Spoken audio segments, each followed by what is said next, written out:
Merci de recevoir l'équipe de Bapandi Sango chez vous. D'ici 2023, la République démocratique du Congo doit organiser les élections. Alors il est temps d'aborder la question sur l'implication de la femme dans le processus électoral. L'équipe de Bapandi Sango reçoit aujourd'hui Madame Zouzou Bouzouné Nobisabo. Elle est consultante en gouvernance démocratique. Bonjour Madame. Bonjour. L'équipe au complet. À ma gauche, j'ai Nathalie Nebasoukou de Kin 24. Bonjour Nathalie. Bonjour. Et à ma droite, il y a Jenny Kilele de Numérica Télévision. Bonjour. Bonjour. Alors, moi, je suis Esther Pezo. Nous allons parler, donc, je l'ai dit à l'entrée, du quid de l'implication de la femme dans le processus électoral. C'est donc notre sujet de ce jour. Madame Bouzouné, bienvenue sur notre plateau. Merci beaucoup. Alors, on va d'entrée de jeu. Nous savons que peu de femmes s'intéressent à la politique. Mais dites-nous, est-ce que la nouvelle loi de la CENI prévoit une disposition dans le sens d'améliorer cette situation? Et effectivement, parce que déjà nous avons dans la Constitution l'article 14 qui prévoit la représentativité de la femme à toutes les institutions du pays à 50%, et la loi de mise en œuvre de la parité qui prévoit 30%, c'est-à-dire à commencer par un palier de 30% et évoluer jusqu'à atteindre 50% compte tenu de notre culture. Et donc, conformément à cette constitution, la loi électorale ne pouvait pas déroger à cette règle, sinon ça serait de l'illégalité. Et donc, la loi portant organisation de la CENI, parce qu'il s'agit de celle-là dont nous parlons, prévoit une représentativité des femmes à la CENI à la hauteur de 30%. Et donc, vous verrez, même au niveau du bureau, il est prévu la participation, la représentativité de la femme. Il y a une composante femme qui est prévue, qui va désigner ses représentantes. Et également, dans le bureau, si une femme pouvait, parce que la Constitution lui donne cette possibilité, mais déjà, je voudrais vous rassurer que la loi portant organisation et fonctionnement de la CENI prévoit cette possibilité de la représentativité de la femme. Voilà. Alors, comment cette femme peut-elle s'impliquer, par exemple, pour les prochaines élections, dans le processus électoral? Comment elle peut s'impliquer comme électrice ou comme candidate? Cette implication de la femme doit se faire à deux niveaux. Comme électrice, premièrement, et comme candidate. Comme électrice, d'abord, pourquoi? Parce que nous avons électrice et candidate. Nous avons, en fait, la République démocratique du Congo est composée de 52%, environ 52% des femmes, ce qui constitue déjà un électorat majoritaire. Et comme électorat majoritaire, la femme a vraiment intérêt à s'impliquer à toutes les deux phases, en tant qu'électrice et en tant que candidate. Pourquoi? Parce qu'elle doit être aussi actrice de sa destinée, de son avenir. C'est-à-dire la responsabilité de ce pays dépend aussi d'elle, en tant qu'électrice, sur le choix qu'elle doit porter sur les animateurs des différentes institutions. En tant que candidate, ce n'est que normal parce qu'elle doit participer à l'orientation et à la définition des grandes lignes de la gestion de ce pays. Et donc, c'est vraiment très important que les femmes participent à ces deux niveaux. Mais j'aimerais relever une chose très importante ici par rapport à la participation de la femme comme candidate. Et souvent, les femmes sont manipulées par rapport au choix qu'elles opèrent.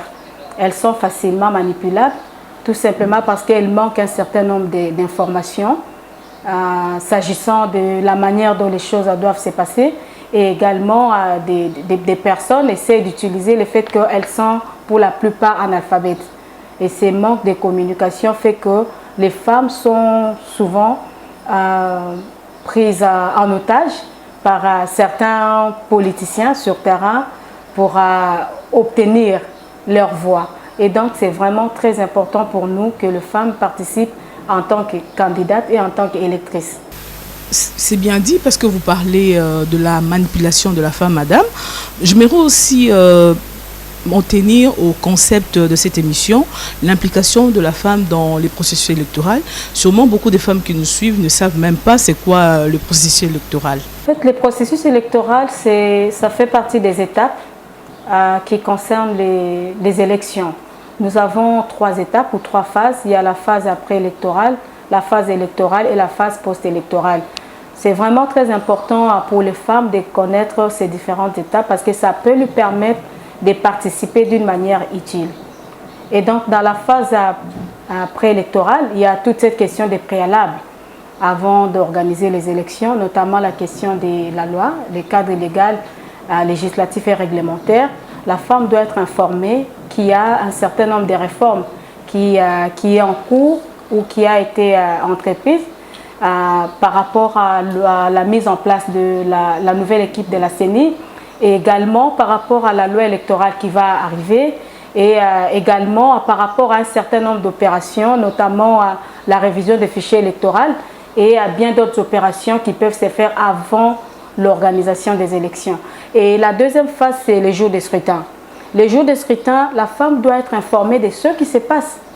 Et elle doit non seulement être informée, mais être aussi une actrice, peut-être comme observatrice électorale, si elle le veut, parce que c'est ce jour-là que les observateurs électoraux entrent en jeu, et également comme témoin, si elle est membre d'un parti politique. Et donc observer ou surveiller les opérations électorales les jours même du scrutin. Et il y a la phase post-électorale qui implique le contentieux, avec la problématique de l'acceptation des résultats. C'est là où la femme en tant que mère doit jouer aussi un rôle important, c'est-à-dire les perdants. Comment la femme peut conscientiser les perdants ou les gagnants, selon, chacun selon sa position, à accepter ces résultats pour que nous ayons ces élections qui créeront la cohésion nationale au lieu que ce soit la division, parce que la femme c'est la porteuse de la paix. Et donc c'est très important pour elle qu'elle soit impliquée aussi durant cette étape post-électorale qui est en fait cruciale, hein, parce qu'il s'agit d'accepter ou de refuser les résultats qu'on a. Et donc la légitimation même de ces résultats-là. Et la femme a un rôle très important à jouer en tant que mère. Puisque Madame Bouzouné parle de comment cette femme peut combler cette carence d'information. Et selon vous, qu'est-ce qu'il faut pour que cette femme arrive quand même à combler cette carence d'information, pour qu'elle ne soit pas manipulée, pour qu'elle ne soit pas, pour qu'on n'impose pas peut-être un candidat, soi-disant, comment pensez-vous remédier à cette situation?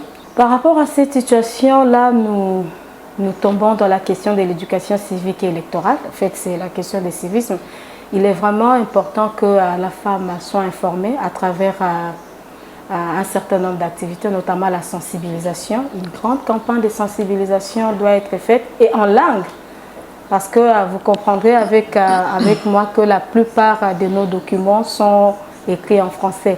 Et donc, si nous traduisons toutes ces choses en langue pour mettre la femme plus rurale, je fais allusion à la femme rurale, et pour qu'elle comprenne les contenus de tous ces documents, ça sera vraiment une très bonne chose. Il y a également la question de la formation. Pour faire de l'observation électorale, comme je venais de dire tout à l'heure, la femme doit être formée au processus électoral. Donc, elle doit comprendre les cadres légaux, les législatifs et réglementaires des élections. Elle doit avoir toutes ces informations et donc le renforcement des capacités ici est très important, la formation. Et malheureusement, nous avons eu certains cycles électoraux où on a vraiment raté cette opportunité de faire de l'éducation civique et électorale, hein. Et bon, le premier cycle, on a vu quand même, tout le monde était à l'œuvre. Et par contre, au deuxième cycle électoral, il n'y en a pas eu vraiment. Mais pour votre information, la Ligue des électeurs a beaucoup travaillé sur la question. Et c'est une structure qui a été pratiquement seule sur terrain depuis le premier cycle électoral pour encadrer non seulement les femmes, mais également les jeunes sur cette question de la sensibilisation électorale et également de la formation. Voilà. Dans des simples mots, avant de clôturer cette série d'informations, des questions plutôt, je crois bien vous parler, vous utilisez de gros mots, cadre légal. Je me dis la femme qui est à Massina, qui est à Kimantek et peut-être qui n'a pas la latitude de comprendre ces termes-là, ces concepts.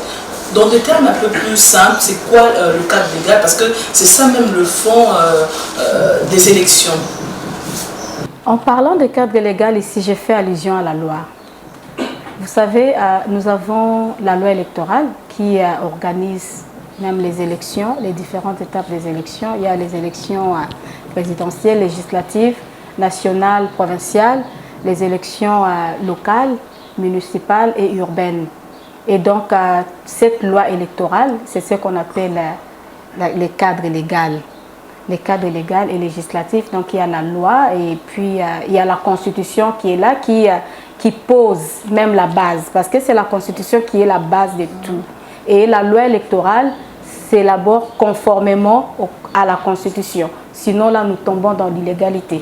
Et même toutes les autres lois doivent être conformes à la Constitution. Et l'ensemble de toutes ces lois, c'est ce qu'on appelle le cadre légal et législatif. Super. Voilà, merci. Madame Zouzou Ziné, en tout cas, le sujet semble très intéressant et ça cadre justement avec l'actualité parce que ma consoeur l'a dit, Esther Pézo, la RDC va organiser normalement les élections en 2023. Avant de revenir sur cet aspect que vous abordez sur le cadre légal, parce qu'il s'agit justement de cette loi électorale, j'aimerais avant tout que vous puissiez nous présenter, parce qu'il s'agit de l'implication de la femme dans le processus électoral, quel est l'enjeu lorsque la femme prend part au processus électoral? Lorsque la femme prend part au processus électoral, il s'agit pour elle de définir les grandes orientations de la gestion de ce pays. Et donc, les autres femmes se retrouvent en elle parce qu'elle va mieux porter non seulement la question de la femme, mais la question de toute la population derrière elle. Malheureusement, cette femme n'a jamais eu cette opportunité d'être représentée en nombre. Vous allez constater que depuis les 3 cycles électoraux, nous n'avons jamais eu un Parlement composé de la moitié de femmes sur 500 députés. On n'a jamais eu 50% de femmes. L'actuelle législature, il n'y a qu'à peine 12%, si j'ai des bonnes informations. La législature passée avait à peine 9 à 10%, parce qu'il y a certains députés qui étaient décédés, remplacés par leurs épouses. Les épouses qui n'ont pas été candidates, mais des suppléants. Et puis la première législature, c'était pratiquement à 10%. Et donc, vous comprendrez qu'il y a un réel problème. Elles sont minoritaires. En étant minoritaires, elles ne peuvent pas impulser certaines décisions. Elles ne peuvent pas participer effectivement à certaines orientations à donner pour la bonne marche et la gestion de ce pays. Et donc, c'est vraiment très important pour que les femmes soient représentées en nombre au niveau des instances décisionnelles, surtout pour les mandats électifs comme les législatures. Il y a la question de législature au niveau national, le Parlement, au niveau national, l'Assemblée nationale et Sénat, et au niveau provincial, avec la gouvernance à la base. C'est très important. Il y a la question des élections locales et municipales. C'est très important que la femme y participe parce qu'il s'agit de développement à la base. Et ce développement, les personnes qui peuvent mieux le porter sont les femmes. Vous avez vous-même certaines expériences de femmes congolaises qui tiennent aussi le ménage. Et nous avons connu des moments où les hommes, je ne peux pas dire qu'ils étaient des missionnaires, mais n'arrivaient pas à s'occuper de leur foyer. Mais par la magie de la femme, elle est dans la rue, elle va vendre ce pain, elle sait comment gérer son petit commerce, elle nourrit tout un foyer, elle nourrit sa famille, et elle fait scolariser ses enfants. Bref, c'est la magie de la femme. Et cette magie de la femme, si on l'a transposée au niveau même des institutions, je pense que la femme fera mieux au niveau du développement à la base. C'est vraiment ça, c'est très important. Et l'implication de la femme comme candidate au niveau dans le processus électoral, c'est un enjeu vraiment très, très, très majeur. Et j'aimerais que toutes les femmes comprennent ça. Elles doivent comprendre que sans elles, le développement ne sera jamais complet parce qu'elles ont plusieurs stratégies qu'elles ont intérêt à partager avec le monde entier. Alors, vous êtes consultante en gouvernance démocratique. En République démocratique du Congo, on est passé par, on a parlé de la réforme électorale avec cette nouvelle loi électorale pour les élections à venir. Est-ce que, selon vous, cette loi a eu des dispositions suffisamment aguerries qui mettent en accent la parité? Si nous parlons de la loi électorale, parce qu'elle n'est pas encore révisée jusque-là, hein, nous avons, parce que dans les réformes, il est prévu aussi la révisitation de la loi électorale. Effectivement, si j'ai une bonne mémoire, à son article 13, la loi électorale prévoit la participation de la femme, notamment la question de l'alignement de au moins 30% des femmes sur la liste électorale.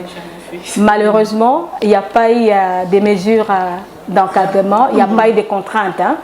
C'est-à-dire, on a juste écrit, mais qu'arriverait à un parti politique qui n'a pas aligné des femmes sur sa liste? Aucune sanction. Il n'y a pas de sanction. Et c'est comme si on veut donner une chose et on veut la retirer. Vous me donnez quelque chose, mais vous la retirez à la fois. Et tant qu'il n'y aura pas des mesures coercitives, contraignantes, par rapport à cette disposition, ça restera juste un slogan. Et qu'est-ce que fait votre Ligue justement en cette question, parce que vous déplorez ce manquement du côté de la réforme? La Ligue des électeurs a fait de cette question son cheval de bataille depuis, et même pour avoir à cette disposition. Et je ne peux pas vous renvoyer à l'histoire. Hein, c'est la Ligue des électeurs qui est partie justement au fait, qui est même, je peux dire, qui a été à l'origine de cette question de l'implication de la femme dans les processus électoraux et la prise en compte dans les différentes lois que nous avons actuellement. Mais la Ligue a voulu avoir plus, c'est-à-dire avoir des mécanismes et des sanctions, malheureusement. Mais la Ligue continue avec les plaidoyers. Et ces plaidoyers, c'est fait à deux niveaux. Premièrement, c'est au niveau des partis politiques. Échanger avec les représentants des partis politiques, leur faire voir l'importance d'aligner les femmes sur leur liste électorale, et également au niveau du législateur, et pour qu'elle arrive à mettre des sanctions par rapport à cette question de la représentativité de la femme à travers l'article 13 de la loi électorale. Nous espérons que cette fois-ci, au moins, les femmes doivent s'élever, parce que la Ligue a besoin d'être soutenue, d'être appuyée par plusieurs femmes pour arriver à arracher cette victoire. Parce que tant que nous n'aurons cette loi, que sur cette forme-là, nous serons dans la même situation. Nous aurons un Parlement composé de 10%, voire 8% des femmes à son sein, et ce qui n'est pas bien pour... Alors, et vous avez dit tout à l'heure que les partis politiques n'ont aucune contrainte pour qu'ils alignent les femmes, mais si ces femmes ne sont pas formées, comment est-ce que les partis politiques les alignent? Et à qui revient cette charge de former la femme? Je pense que c'est de la responsabilité aussi des partis politiques, parce que les partis politiques ont pour objectif également de former la conscience commune et d'encadrer et de renforcer les capacités de leurs membres. Un parti politique qui veut rester dans le respect de l'article 14 de la Constitution doit normalement former les femmes en son sein. Et aussi, autre chose, c'est amener les femmes à intégrer plus les partis politiques. Parce qu'il y a certains qui se disent, oui, nous aimerions bien, mais où sont ces femmes-là? Elles ne sont pas là. Et donc, les partis politiques ne doivent pas se cacher derrière ça si les femmes ne se présentent pas. Elles doivent faire un premier pas, elles doivent y aller. Elles doivent y aller. Donc, c'est aussi de notre devoir de demander aux femmes, parce que bon, nous avons aujourd'hui la loi électorale, heureusement, qui nous donne aussi la possibilité d'être représentées en tant que candidat indépendant. Certaines femmes préfèrent passer comme candidate indépendante parce qu'elles estiment qu'au sein des partis politiques, on leur donne parfois des places un peu plus bas et on les étouffe et ils ne savent pas évoluer. Mais je pense que les choses ont évolué. Aujourd'hui, ce n'est pas le cas. Hein. Vous voyez, nous avons des partis qui sont dirigés par des femmes. On a des grandes dames qui sont à la tête du secrétariat général ou exécutif de certains grands partis politiques. Nous avons voir les femmes présidentes, plusieurs femmes. Voilà, peut-être ça viendra, ce qui est le souhait même du chef de l'État et qui a un rêve, hein, voir un jour ce pays être dirigé par une femme. Qu'il soit remplacé par une femme. Et donc, c'est pas impossible. Actualité oblige, les tractations se poursuivent pour la désignation de membres de la CENI, notamment le président d'abord de la CENI. Alors, avez-vous un profil idéal pour cette place? Oui, le profil idéal pour moi, c'est l'expertise électorale. C'est l'expertise électorale et puis la connaissance de l'actualité du pays. Et donc, je pense que ça, c'est très important, connaître tous les contextes politiques et historiques de notre pays. C'est vraiment très important pour moi comme profil, hein, donc l'expertise électorale, comme j'ai dit, et qui est d'ailleurs rare à trouver. Hein. Et donc, pour moi, ce sont ces deux profils. Ces deux profils, oui, mais avez-vous un nom qui vous passe par la tête? Oui, bien sûr. Moi, je dirais, le nom pour moi, c'est M. Paul Sampou, parce que je l'ai vu à l'œuvre, hein, et depuis la Ligue des électeurs. Et je ne peux même pas dire la Ligue des électeurs, je vais plus loin, depuis Sound City. Et donc, il était pressenti même pour diriger la CEI à l'époque. Et depuis Sound City, bon, malheureusement, il s'est passé ce qui s'est passé parce que c'était la volonté politique qui avait joué. Il n'a pas été là, mais il est resté quand même un héros dans l'ombre à travers ses activités en tant qu'éducateur civique. Et il est resté encadré à les structures des bases au sein de la société civile pour recadrer certaines choses par rapport au processus électoral. Et donc, pour moi, c'est vraiment un expert que j'ai vu à l'œuvre depuis que j'ai intégré les milieux associatifs, notamment la société civile, jusqu'à ces jours. Et donc, sur les questions de la connaissance historique et le contexte politique de ce pays, et c'est quelqu'un qui s'y connaît. Puisque vous le connaissez, pour vous, c'est un candidat idéal. Et aussi, vu que les candidats, c'est bouscule au portillon, tout le monde propose son candidat. Comment imposer, comment pensez-vous que la CENI doit être dirigée par un homme qui a une bonne conscience et qui a une bonne expertise, comme vous le dites? Tout d'abord, pour moi, le candidat idéal, c'est Paul Sampou, Monsieur Paul Sampou, comme je viens de dire tout à l'heure, parce que je l'ai vu à l'œuvre, hein, je l'ai vu travailler et avec des résultats sur terrain. Et par rapport aussi à son intégrité, et c'est quelqu'un qui ne s'est jamais affiché derrière un parti politique. Et j'ai vu tous les temps, durant tous les temps qu'on a, en fait, les temps qu'on a passé avec lui dans le cadre de travail, il ne s'est jamais affiché. C'est un expert électoral aguerri et un défenseur des droits de l'homme d'un renom qui défend tout le monde. Et c'est quelqu'un qui est indépendant parce que il dit non là où il faut dire non et là où il faut dire oui, il le dit. Et donc c'est vraiment pour moi quelqu'un de crédible. Est-ce que la population peut lui faire confiance, les partis politiques? Parce que vous savez, diriger la CENI, c'est pas une mince affaire. Hein. Il faut une personne aguerrie. Oui, la population peut lui faire confiance parce que si il a eu à travailler dans des contextes très très difficiles, notamment à l'époque du Zaïre, où il devrait parler la démocratie, les droits de l'homme en cachette, qui a failli même lui coûter la vie. Et donc, il est capable de dire non là où il faut dire non. Et c'est un homme qui est totalement indépendant dans sa façon d'agir et dans sa façon de faire. Et donc, c'est quelqu'un à qui la population doit avoir confiance. Et certains d'entre cette population se souviendraient de ses actions sur terrain, des différentes sensibilisations, observations électorales et tout ce nombre d'observateurs qui avaient été versés dans tout ce pays. C'était lui qui a fait vraiment un travail impeccable avec toute son équipe. Et moi, je vais parler comme témoin parce que j'ai été parmi les bénéficiaires de cette expertise-là. Et donc, je pense, je le dis sans mâcher mes mots, les partis politiques peuvent lui faire confiance parce qu'il va faire un travail en toute transparence, indépendance, hein, et puis en toute honnêteté. C'est vraiment quelqu'un. Oui, c'est vraiment quelqu'un de crédible. Et donc, je vois vraiment pas. Mais malheureusement, il y a une chose que je déplore, hein, personnellement, c'est les cafouillages qui se créent autour de cette question et l'intérêt que tout le monde essaie d'accorder à ça et certains coups bas. Et parce que personnellement, j'ai constaté que même sur les dossiers qui avaient été alignés, il n'y avait pas son nom, mais j'ai découvert qu'il avait déposé sa candidature à bonne et due forme au sein d'une confession religieuse qui a essayé de dissimuler sa candidature. Je sais au pas finish, la CENI n'est pas encore dépolitisée. Hein? Au finish. C'est la question que je vais retourner à ceux qui ont essayé de dissimuler les dossiers de sa candidature parce que nous avons les évidences.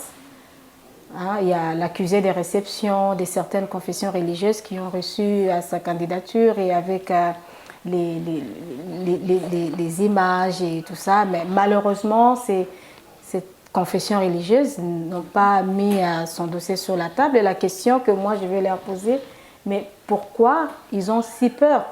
Parce que la loi portant organisation et fonctionnement de la CENI a fixé les critères. Parmi les critères, il y a la question de l'indépendance. D'abord, quelqu'un qui sera cette indépendance, ce n'est pas seulement l'appartenance au parti politique, mais aussi par rapport à l'individu, par rapport aux personnes qui l'entourent, par rapport à son environnement. Et également la question de l'intégrité. Et donc, si déjà, en la personne de M. Paul Sampou, on retrouve ces critères-là, je pense qu'on devrait s'arrêter là. L'expertise. Voilà, cette question de l'expertise électorale, l'intégrité, l'indépendance, ce sont vraiment des critères qui se trouvent dans M. Paul Sampou. Et pourquoi ça doit faire peur? Parce que ce sont les mêmes personnes qui ont fixé ces critères-là. Et donc, je repose la même question et j'aimerais avoir les réponses. Voilà, merci Esther. Alors, on est pratiquement à la fin de cette émission. Mais une petite question, qu'est-ce qu'on peut retenir de vous en quelques mots en ce qui concerne l'implication de la femme dans le processus électoral, en tant qu'experte, bien sûr? En tant qu'experte électorale, ce qu'on doit retenir, c'est amener plus les femmes à s'impliquer dans différentes étapes du processus électoral. C'est très important pour elles parce qu'elles seront fières de dire qu'elles ont contribué à l'avancement ou à l'émergence de ce pays. Elles seront fières de dire que le destin de ce pays nous appartient, que nous sommes tous citoyens à part entière et la Déclaration universelle des droits de l'homme nous reconnaît, nous donne aussi le droit de nous exprimer comme telles à travers notre participation comme électrice et candidate. Et donc j'exhorte les femmes à s'impliquer ou à être impliquées massivement dans les processus électoraux. Merci Madame Zouzou Bouzouné d'avoir répondu aux questions de Bapandi Sangoya Bassi. Merci à Jenny Kilele. Merci à Nathalie. Merci à vous qui nous avez suivis. Cette émission sera diffusée dans 3 différentes chaînes, Numérica Télévision, Kin 24, mais aussi sur PS TV, Canal+, Canal 349 et TNT Canal 22. Merci à vous et à très bientôt.